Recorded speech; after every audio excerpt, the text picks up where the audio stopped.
Tuhan bersamamu. Inilah Injil suci menurut Lukas.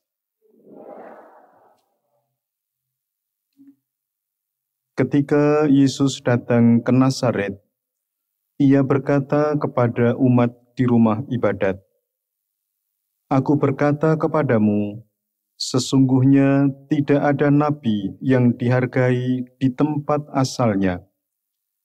Tetapi aku berkata kepadamu, dan kataku ini benar, pada zaman Elia terdapat banyak janda di Israel, ketika langit tertutup selama 3 tahun 6 bulan, dan ketika bahaya kelaparan yang hebat menimpa seluruh negeri. Tetapi Elia diutus bukan kepada salah seorang dari mereka, melainkan kepada seorang janda di Sarfat di tanah Sidon. Dan pada zaman Nabi Elisa, banyak orang kusta di Israel, tetapi tidak ada seorang pun dari mereka yang ditahirkan, selain daripada Naaman orang Syria itu." Mendengar itu, sangat marahlah semua orang yang di rumah ibadat itu. Mereka bingung, lalu menghalau Yesus keluar kota dan membawa Dia ke tebing gunung, tempat kota itu terletak, untuk melemparkan Dia dari tebing itu. Tetapi Yesus berjalan lewat dari tengah-tengah mereka, lalu pergi. Demikianlah sabda Tuhan.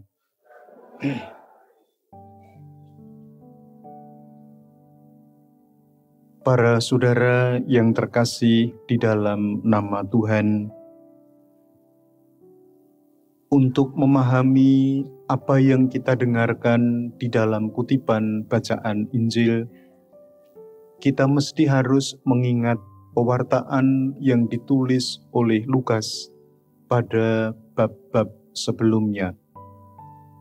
Rupa-rupanya apa yang kita dengarkan ini adalah menjadi suatu reaksi dari orang-orang yang mendengarkan pengajaran Yesus, menyaksikan mukjizat-mukjizat yang dilakukan oleh Tuhan Yesus Kristus.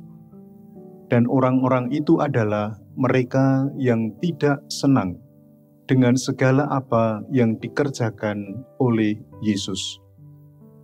Maka Yesus pun kemudian ditolak. Karena apa? Karena mereka merasa tidak nyaman, mereka merasa terancam, mereka merasa takut untuk kedudukannya nanti digantikan atau digeser oleh orang lain.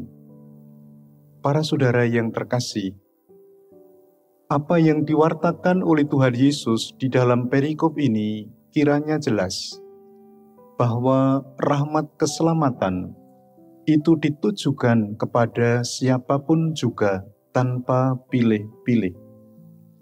Mereka yang disasar dengan keselamatan itu mestinya mempunyai keterbukaan hati untuk menerima Yesus Kristus. Ketika mereka mempunyai hati yang tertutup dan menolak terhadap pewartaan Yesus, maka hampir pasti bahwa rahmat keselamatan itu tidak sampai kepada mereka. Kita di dalam kehidupan keseharian pun kadang-kadang juga mempunyai sikap yang semacam itu. Kita pilih-pilih, kita cenderung membanding-bandingkan, kita menentukan kualitas tersendiri terhadap pelayanan-pelayanan yang dilakukan oleh orang lain.